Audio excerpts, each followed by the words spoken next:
Hello, everyone. Welcome to the Clinical Trials Community of Practice. My name is Nasia. Today, we have the distinct pleasure of having Dr. Adam Gepner as our speaker.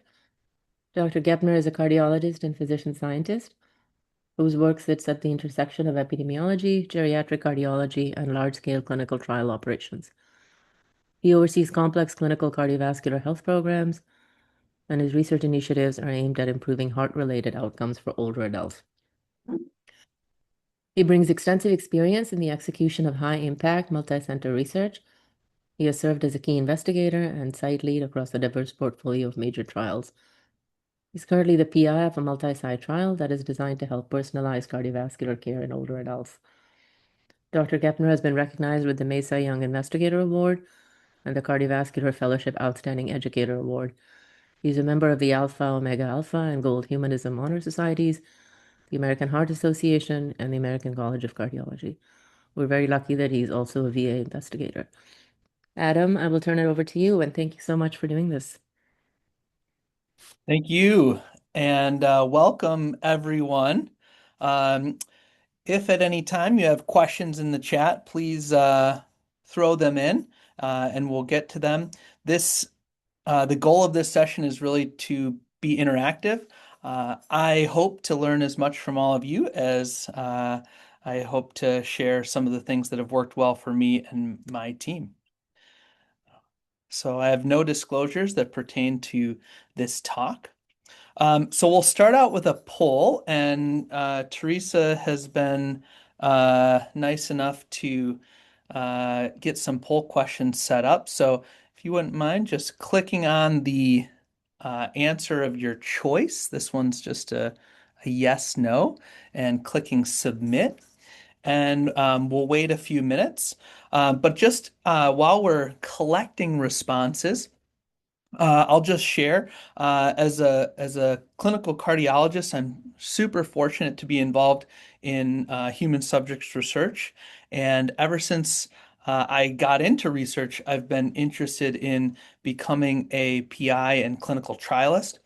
My role in multi-center randomized clinical trials really started when I was a resident and fellow. I got involved in several as a collaborator and then as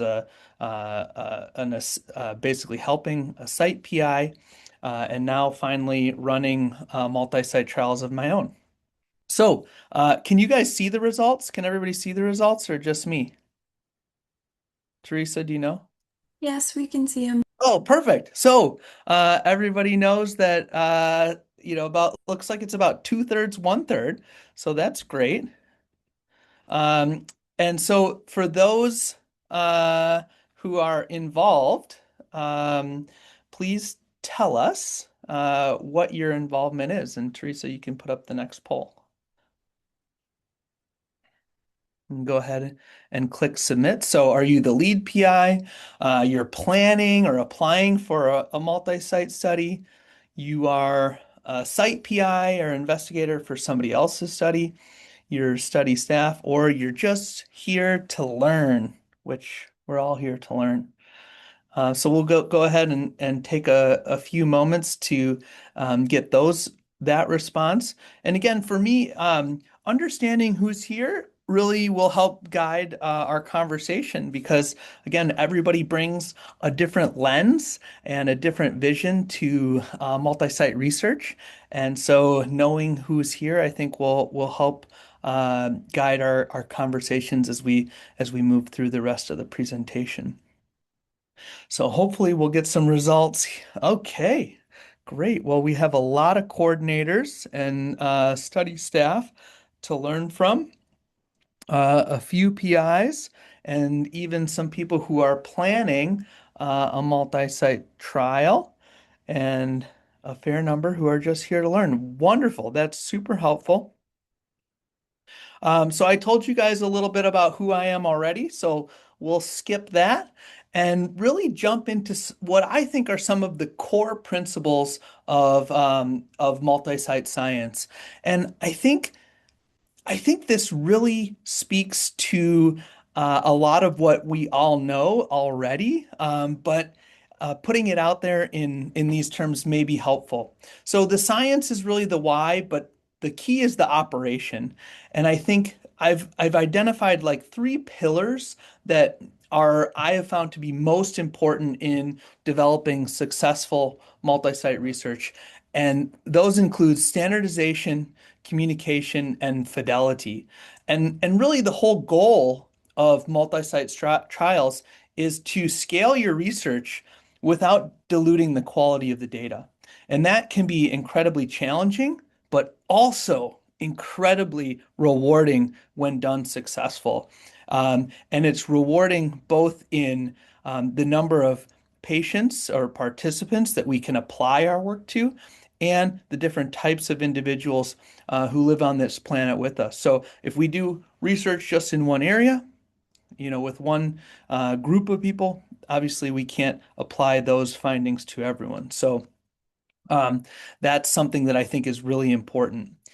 This is a slide just to remind us how complex multi-site clinical trials are.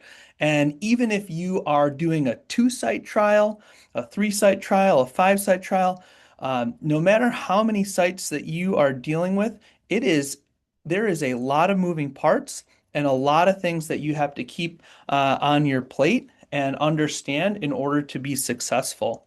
And it all kind of centers around, the principal investigator. But that doesn't mean other people who are involved in the study aren't equally as important. And I always tell my team members that, we are only as strong as our weakest member of the team.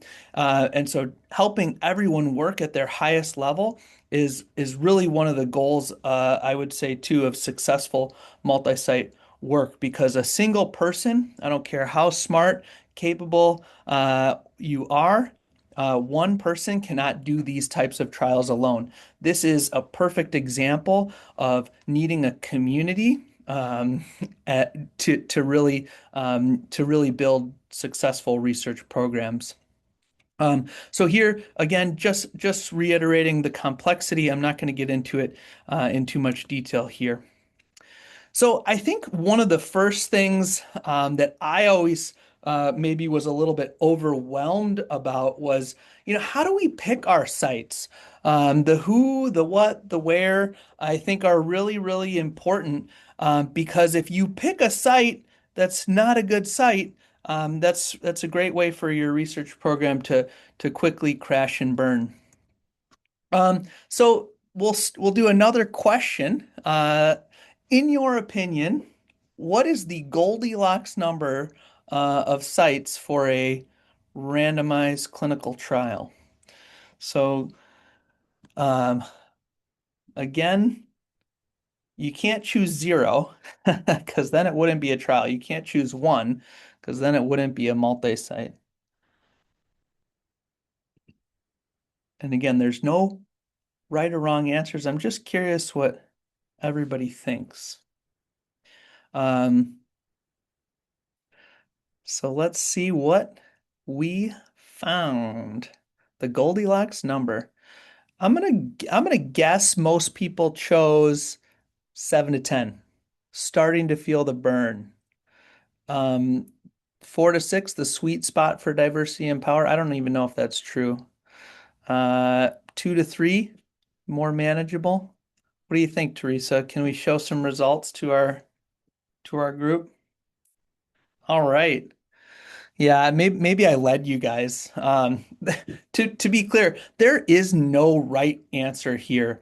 I think the key is finding a number of sites that's going to work for your study. And your study, it might be perfectly appropriate to have 2 to 3 sites. It might be perfectly appropriate to have 7 to 10 sites. It might be perfectly appropriate to have 10 plus sites. So this was kind of a trick question because the answer really depends on, again, the who and the what. Because if you have 2 to 3 really good sites, that's a lot better than having 2 to 3 really good sites and 3 crummy sites. So I think you all get the idea. But I think I think one of the things that's important, and when you're starting to think about your trial or the trials that you are a part of, is there's often times when a single site isn't enough. And this goes back to, funding mechanisms when we're applying for funding for randomized clinical trials.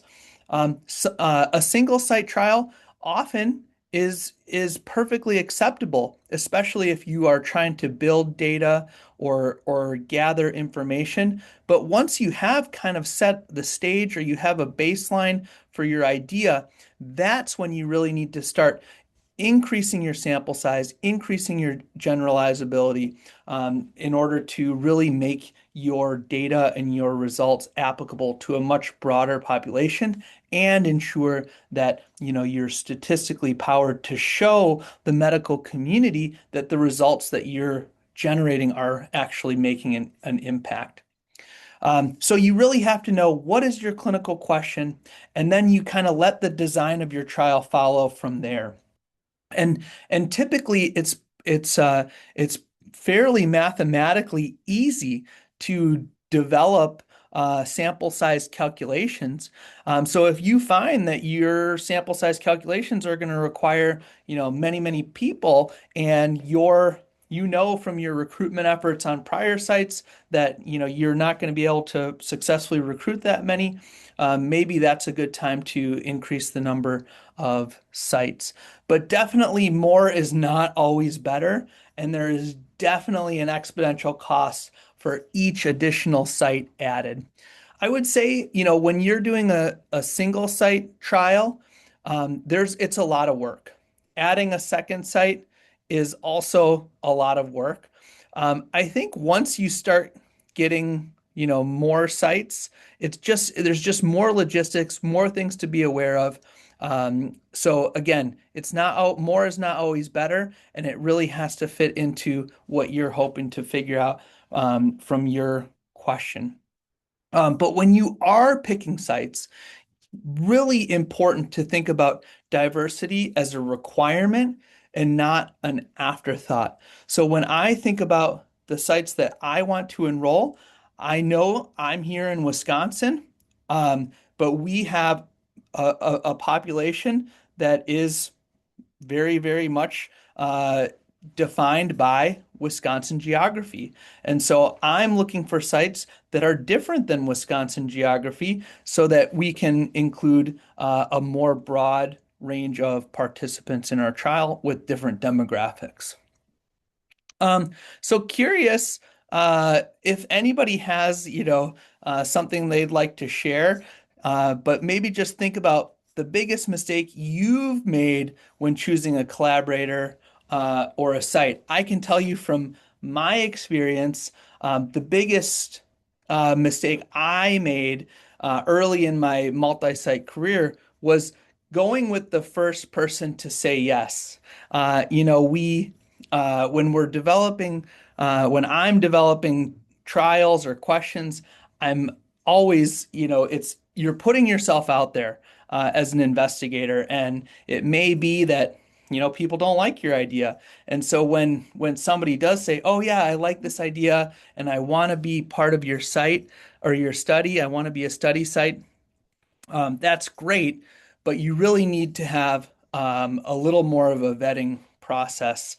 And so this is something that I really want to stress, that you are developing long-term relationships, right? When you start a grant process, before you've even, gotten funding, and you're starting to develop potential collaborators, these are relationships that are going to last for 7 to 10 years by the time, you apply, reapply, get the funding, and then actually complete the study. So I think really making sure that in addition to having a good reputation, making sure that your partners in your randomized clinical trial, or if you're going to be a partner, making sure that you have the infrastructure, and that all the people involved as site PIs have the infrastructure to actually successfully complete the work. And for me, This means asking sometimes those tough questions. Have you been a site PI before? What was your recruitment like? Were you able to get all the IRB and yeah, and the things that are required in order to be a site? How long did it take you? And then also thinking, worst case scenario, sometimes when a site isn't performing, you have to close that site and reallocate those resources. And so really thinking about, when you want to do that and having those things clearly outlined and communicating very effectively from the beginning what that looks like so that it's not a surprise when you're like, hey, we need to fix what's going on. And I know there's a lot of study coordinators on this call. This is huge. Having a site with a dedicated team, and usually the heart of that team is the study coordinator. And so making sure that those people are in place at the start is really, really important. Now, again, this can be a challenge. If you are a PI and you're putting in your first multi-site grant, like I said, this can be a long process between vetting potential sites and actually getting funding. That can be a 2 to 3 year process. And study coordinators can leave, they can go other places, they can get promoted. So just because they have a great team at the beginning uh, of your vetting process, that doesn't always mean that they're going to have that team in place when they launch. So some things to keep in mind that these things are fluid and oftentimes you're not going to have a perfect setup. So you really have to have at least make sure that as many of these things are in place as possible. Um, and I think again, this is a nice figure from a study that came out a few years ago that looked at clinical trial site performances. And I think this, setting up the initial site, the lead site, is always important because, at least in my trial experience, getting the bugs or the kinks out at your own site before opening up other sites saves everybody a lot of regulatory headache because these things do take time.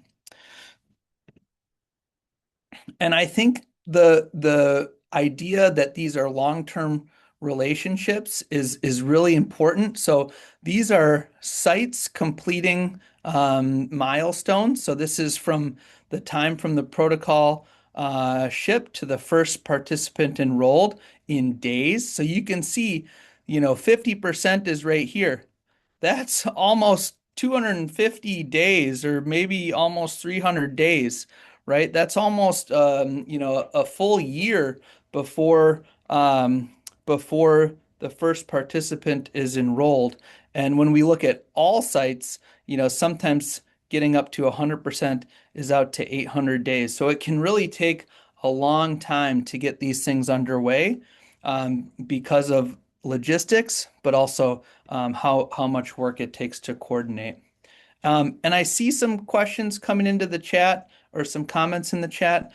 Teresa, are you able to kind of pay attention to those if there's a urgent question? Yes. That'd be helpful. Thank you. So next up, let's talk a little bit more about infrastructure. So another question for the group. So what part of the multi-site startup process do you find most challenging? So is it the IRB requirements? Is it getting your budgets and contracts across? Is it developing your manual procedures or actually recruiting good PIs and good sites? And if you're not involved as a PI, you can still answer this question because you all have a lot of experience. So even if you're just here to learn, I'm curious to see just what people think. So feel free to answer as you see fit.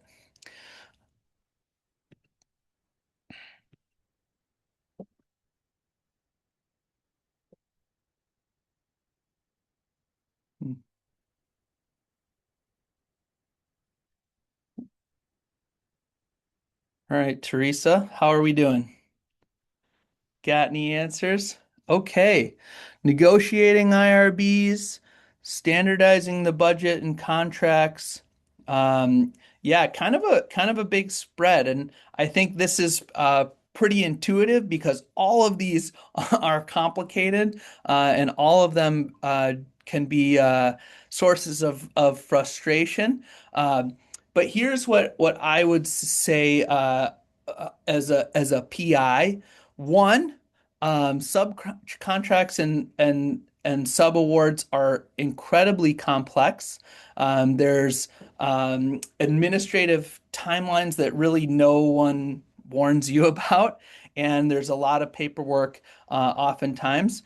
For VA trials, especially, there's multiple layers that you have to go through to get contracts awarded, especially if they're contracts that are for a high dollar amount. So I would encourage people to understand what those dollar amount cutoffs are for different tiers and trying to make sure that your subcontracts and subawards, are if they're close to one of those step up amounts, perhaps try and get under it if you can. Um, there can also be hidden costs for central IRBs. There are free services, and the university and the VA do offer IRB services, but it can still, even though they're free, they still can have the cost of time that your team puts into getting all of these things approved. So figuring out how to work closely with them. And then things like shipping, coordinator turnover, closing out sites can all be costly for time as the opportunity cost or money itself. And I think the budget justification really is also going to be your friend here because you can very clearly delineate in that document as you're applying for funding why and how each site is going to be contributing, and that will help you figure out kind of that Goldilocks number. Um, Single site IRBs for all multi-site trials. If you're not involved, there is one IRB of record that kind of oversees all of the other IRBs. So that's the mandate. But the reality is that each site is also going to have some different nuances based on their institutional regulatory governing bodies. So again, just because you think you have all of these things in place and you think that each site is going to be created equally, that's not always the case. Um, Data safety monitoring boards and safety committees, especially for human trial subject research, is a huge part of this. So figuring out, who's on those boards, how are those boards put together? Are you responsible for finding the individuals who are on your DSMB? And again, I think really recognizing that infrastructure, those team members as strategic partners and not a hurdle is really important because they are a resource. They want you to succeed, but they also want to ensure that you're succeeding safely. And then adverse event reporting, I think, is another one that's come up in our trials. And again, the big thing is, we're all doing our best. And so mistakes do happen, things happen, bad outcomes happen. And the most important is creating a no blame culture and a culture where we all feel comfortable reporting things that happen to ensure that the data integrity is there and ensuring the safety of all of our subjects. Um, I think the regulatory harmonization can also be a barrier and a cause of strife.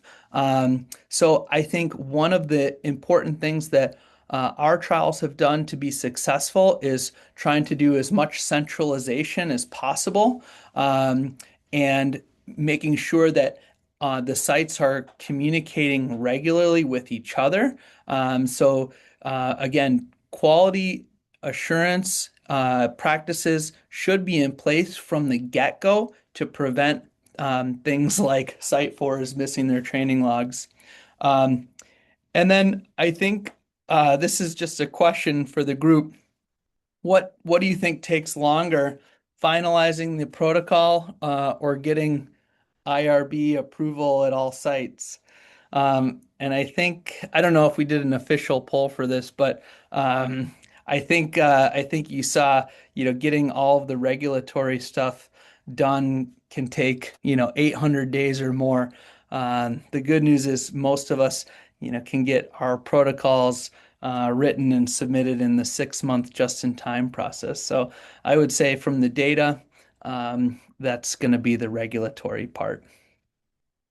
And then I think the next important part to talk about is really the standardization, the how of multi-site research.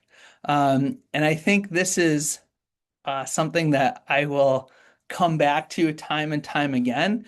The manual of procedures, or the MOP is really your trials Bible. And if it's not in the MOP, it's probably not being done consistently. And I think this is why it's so important when you put a MOP together that you are comfortable constantly, updating and revising. But this is another great reason to launch multi-site trials at one site, and make sure that as you go through your manual of procedures and you are following it to a T, sometimes you'll be like, oh, wait, we wrote it this way, but that's not actually how we're doing it. We need to revise that. This makes me think of that exercise that you do with second graders where you have the second graders tell the teacher how to make a peanut butter and jelly sandwich. Has anybody heard of this exercise? And the teacher's sitting there and the kids are like, um, put the jelly on the bread. And so like they literally take up the, jar of jelly and put it on the loaf of bread still in the package. So again, you really have to be very detailed when you're writing out the MOPs because again, people are going to be confused. People want to do things right, but if it's not clearly delineated, that's going to be more difficult. So really, the MOP rule that I think you should all follow is write it for the newest coordinator on their first day. And whenever I write parts of the MOP, my favorite thing to do, in fact, did this today.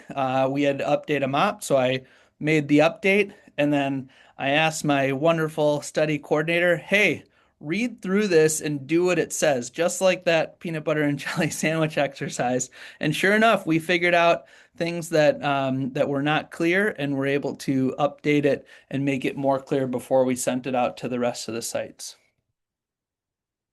And then I think, ensuring fidelity is another important aspect of all multi-site trials. We live in 2026. There is technology that did not exist 5 and 10 years ago that has allowed us to be much more efficient in our ability to monitor sites remotely, and avoid the unnecessary costs of site initiation visits because we can do it virtually. And this is something, that wasn't available, 10 or 15 years ago to the same extent that it was. So utilizing the technology that's available to improve your trial's fidelity is a great way to improve your long-term outcomes.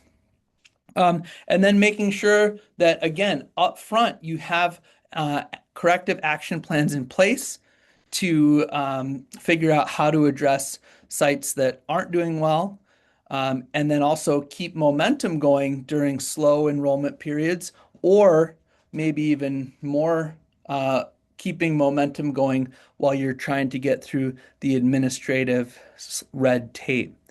Because that can be very frustrating. And in our current trial right now, we're still dealing with one site that's having a very hard time acquiring a piece of necessary equipment.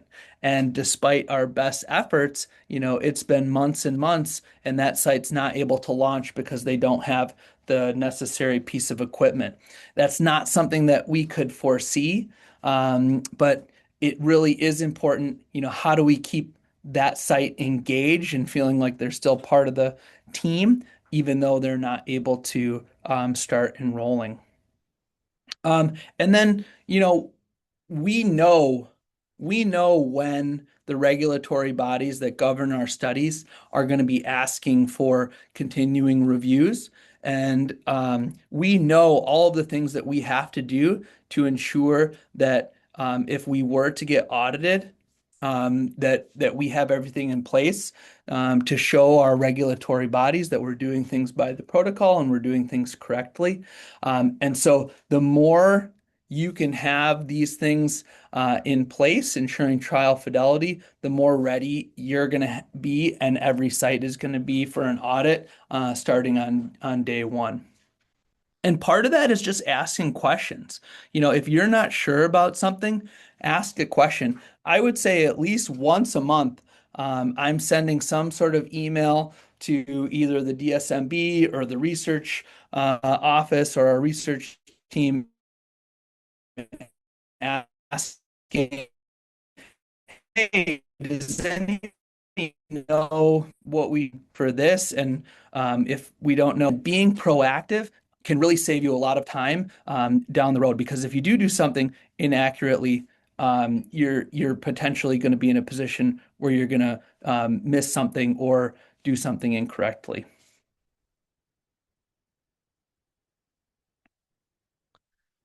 All right, so moving on to the data and logistics. Again, we live in 2026, which is great. We have, you know, we have access to tools like REDCap and centralized electronic data capture services that allow us to really be at the forefront of collecting data, and it's in real time, and it's all cloud-based for the majority of the randomized clinical trials that are happening. And this is so important because it ensures, again, that everybody's doing things and collecting data the same way, but you still need quality assurance metrics in place. And if you're using a service that has to, do some measurements or review studies or tests that are being collected at all sites, having a centralized core lab who's responsible for doing that can make your data much better, and you're going to get that real-time quality improvement because, for instance, our studies use ultrasound images. So we have a core lab here at the University of Wisconsin. All the sites send their images directly to the core lab. Our core lab in real time is looking at those images. They're able to give feedback, not necessarily for that participant, but at least for the next participant who's coming in, to really try and reduce the number of errors that are happening in real time. A lot of studies too are taking advantage of opportunities to biobank, but if you're biobanking or you're sending out samples, that is going to mean you're shipping. You have to figure out how to keep samples cold, and having a centralized process and a well-documented map can make the difference between a successful biobank and an unsuccessful biobank. And again, a lot of my studies use drugs that are already approved by the FDA. But if you have investigational products, that's another regulatory hurdle that you're going to have to be aware of as well. And I really think the reason why I love doing research is because I feel like when I see patients in clinic as a cardiologist, I'm helping one person at a time. When I'm doing my research work, I feel like I could be helping thousands of people at a time. But it's the part of my science that brings me the most joy is my team, the human element, and we call that the secret sauce. And we're all trying to create a culture that really fosters our ability to work together and connect. And it all starts with, the site PIs and study coordinators. And as I was building this, I was thinking, my team could probably do, a better job of this, which is, creating trial identity. I see tons of my collaborators and colleagues who run trials who have awesome logos and who are doing a really good job branding, and who really have this, shared mission outlined and how that trajectory is going to lead to, future improvements in health. And I think that's really important to think about as you're building a trial, and something that I'm hoping to do a better job of as our team continues to grow and expand. Um, the expectations early is something that is not unique to randomized controlled trials. This is important for any collaboration. So figuring out early, who's going to be doing what and what are the roles of each individual as it pertains to authorship, enrollment quotas, and responsiveness, and what sort of performance improvement programs or PIPs are you going to put in place if those quotas or the responsiveness aren't met. And that sometimes can lead to thinking about things that hopefully you never have to do, like close down a study site. And I would say the golden rule that I've found is, study coordinators are your real best friends. So treat them as such.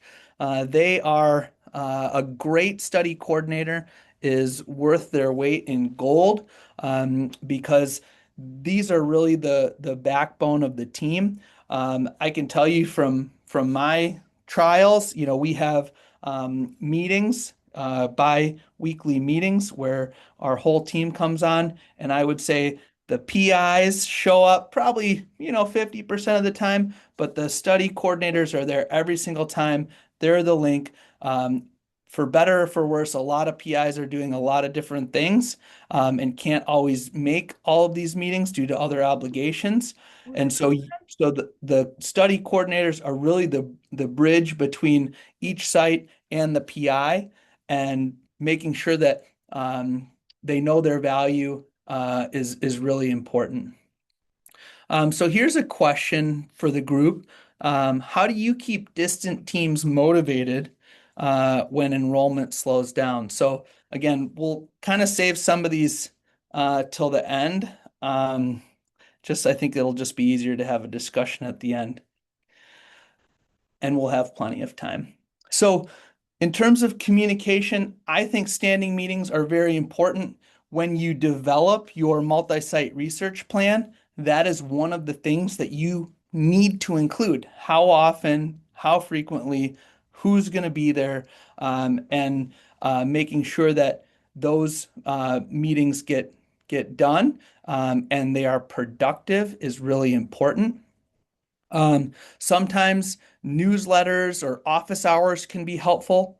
Sometimes just having a one-on-one coordinator to coordinator call. So when we're launching a new site for our trial, my study coordinator is actually on a Zoom call with the site that's launching, kind of walking with them as they go through the site process. And really, again, the technology that we have allows teams that are remote or in different parts of the country or even the world, to feel like part of the mission and not just, data entry points, which again, I think is the most important part. And then, understanding that conflict is going to come up. There might be different institutions who have different cultures. There might be personalities. And as a PI or site PI or even study coordinator, you're going to be involved or influenced by that. And so making sure that you have ways to think about how you're going to react or interact with different team members, especially if there is conflict going on. And sometimes that means, trying to work it out with the person you're having a conflict with. Usually that's the first best way to address it. But if you're not making progress, who do you talk to? Who do you go to? And how do you get some of these conflicts resolved? I can tell you in my experience, 95% of the conflicts that come up are generally due to communication lags. And so, really getting back to the frequency and the quality of our team communications is really the best way to decrease conflict resolution when it occurs. And with that, I came up with this manifesto checklist. And I think this is something that, you can choose to use or not use, but maybe use some of it before you open up your next site. So really, again, thinking about what types of patient demographics or geographic advantages that site has. Does it have a dedicated study coordinator who's been there for a while, especially knowing that there's going to be lag time? And do they actually have time to put into this trial? I know there's a lot of study coordinators on the call. I'm really curious to hear from all of you. When you're working on many different trials, you sometimes feel like you're pulled in so many directions. And then all of a sudden your PI comes and says, "Hey, we're going to do this new trial. What do you do then?" Um, and then again, making sure that the local context for each site has been reviewed, and again, determining how to get your regulatory IRB things through is really important. Luckily here, we have great services and lots of people who are willing to help be resources for that. But it can be very confusing, even for me, developing some of these IRBs and knowing which forms or which procedures needed to be filled out. I often just have to ask. The MOP, we talked a lot about the MOP. Is it detailed? Can everybody execute the protocol without having to call me or email my team, especially when there's a participant with them, because that's going to cause frustration and delay. Um, and again, directly communicating with site coordinators, or are you being, filtered through a busy PI? And again, I see study coordinators or site coordinators as an extension of the PI. And so again, hopefully that's a fluid relationship. We talked about data capture and how to figure out errors before they become trends.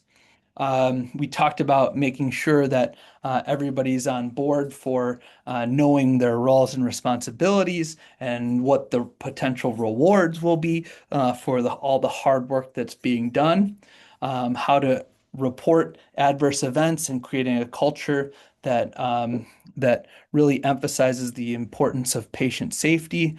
And then, making sure that you've stress tested the protocol at your home site to find friction points before rolling it out at other sites.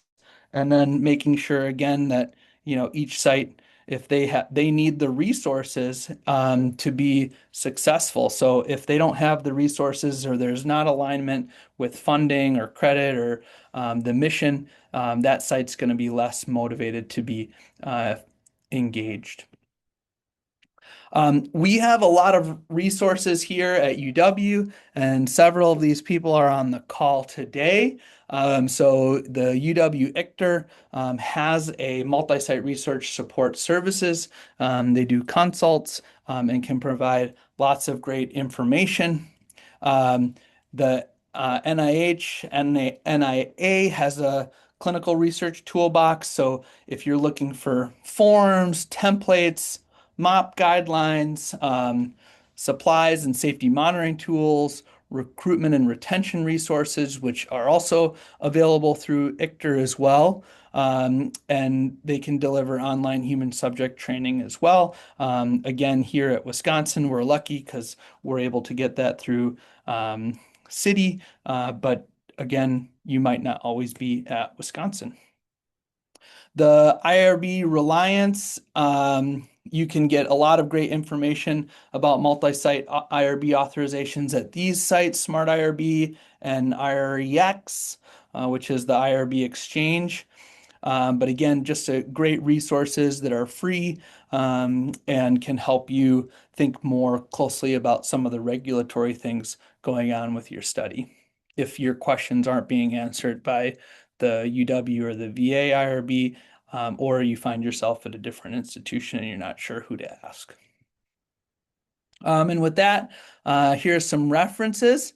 And I'd love to open it up to questions and hear about your experiences and what everybody thinks about randomized controlled trials or problems that you're having that you'd like to discuss. So, yeah, we'll open it up for questions. And it looks like there's a bunch of stuff in the chat. So, Adam, it looks like people have put in a lot of great resources in the chat, so including links to articles. So I will be sending that information out when I send out the slides, just to sum up. But yeah, please put your questions in the chat or come off mute if you have a question. Yeah, these are great resources. Thanks so much, Kelly, for sharing. And Anne had a question. Looks like in site selection process, what questions do you ask about research coordinator staffing? We always asked if they had a dedicated team, but wish we had asked additional questions to unpack what staffing will actually be like there. This is so important. And again, and I think this really speaks to the fact that this is really challenging. And Amanda, that you guys developed a guide, it looks like, and provided a resource there. I also know some of these same questions are available through the ICTR multi-site trial site that I put up as well. But this is really challenging, and I think so important. And I would say the more vetting that you can do, the better. I love the site survey and the scoring rubric. The other thing that I would say is ask for references.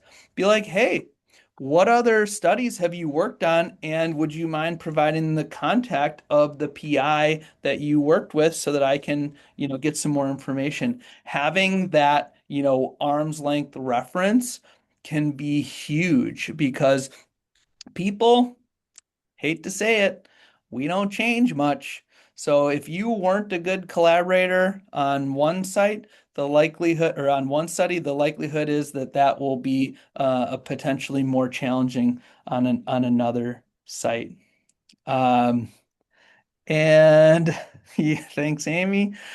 Kelly, curious if study teams have experienced this on my prior NHLBI sponsored PEDS trial. Coordinators and PIs were required to pass tests with 90% or better before they could start putting participants on trial. The tests had difficult questions and were buried in MOPS, which ensured that staff had to read them thoroughly. I mean, I think I have not experienced that personally, but I have heard of this, and it's again it's a double-edged sword, right? These quizzes or tests are being put out because they want to make sure that everybody does have a detailed understanding of the study protocol. My philosophy is, if you can start your study with some oversight. So again, we kind of do that virtually. And so we're kind of right there alongside watching what the other sites are doing and providing literally real-time feedback. And we do this in like a mock setting. We don't do it with like an actual participant. We bring in mock participants. But even for the first participant, um, at other sites. We offer to provide that services because in the best case scenario, you're going to have your mop out and you're just gonna, and I tell my team, the first 5 participants just, complete transparency. Hey, Mr. Jones, thank you so much for participating. We just want to let you know you're one of our first participants to enroll. We're going to be, going through this mop and going through everything very slowly. That's to make sure that we don't miss anything, while we start to recruit more information, so we get all of the information that you're providing safely and accurately. And I think participants really appreciate that. But I do know sometimes, the NIH or these really large trial consortium do have, tests that people have to pass. I don't know if anybody else wants to share their experience. Maybe, Nasia, do you have any comments on your experience?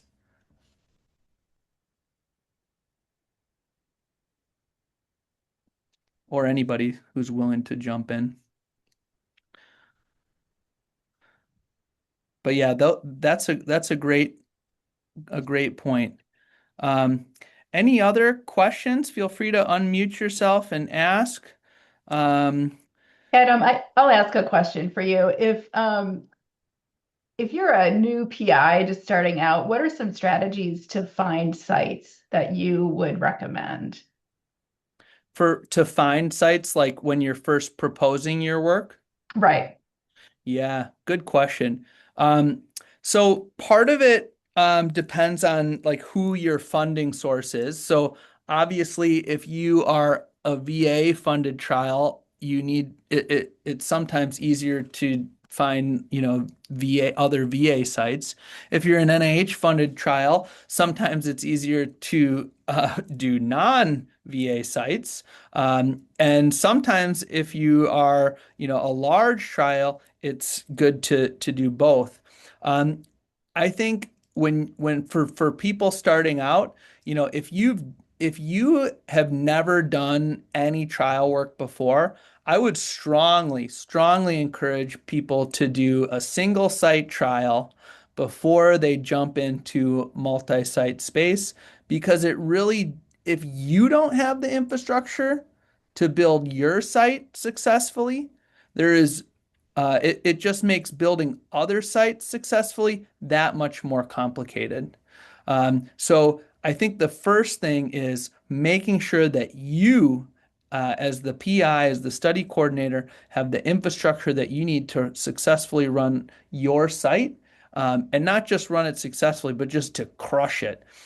Because your site is going to be the most important site in terms of getting all the bugs out, and you're going to be really leading the effort. And so if you're trying to, build a team and lead the effort at the same time, that's really challenging.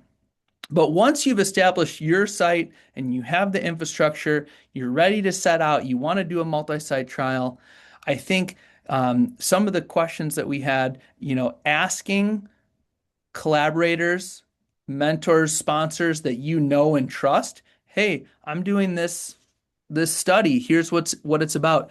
Do you know anybody who's interested or has, finding somebody with stake in your game is going to be really, really beneficial to ensuring that your trial is successful at that site. Because at the end of the day, if you are having to like cajole someone into getting all of these things done, and there's a lot of things. I mean, there is a reason for that 800 days. There is a lot of things that have to happen.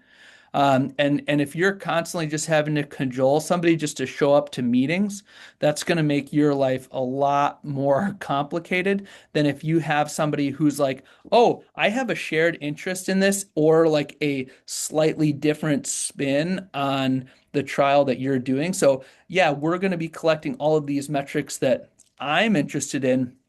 Um, but I'll give you an example. One of my collaborators is a nephrologist. I could give a crap about urine. You know what? But she was like, "Hey, we should be collecting and biobanking urine." So you know what? We're collecting and biobanking urine because I want that person to be engaged. I want them to feel like the work that we're doing is not just about me as the lead PI, but it's about all of us and this shared responsibility. So I think figuring out ways to leverage that can really, really be helpful. Thank you. That's a great insight and anecdote. So Kelly has a comment. I've heard on other presentations from PIs doing trials to not necessarily pick Yeah, med school friends as PI collaborators.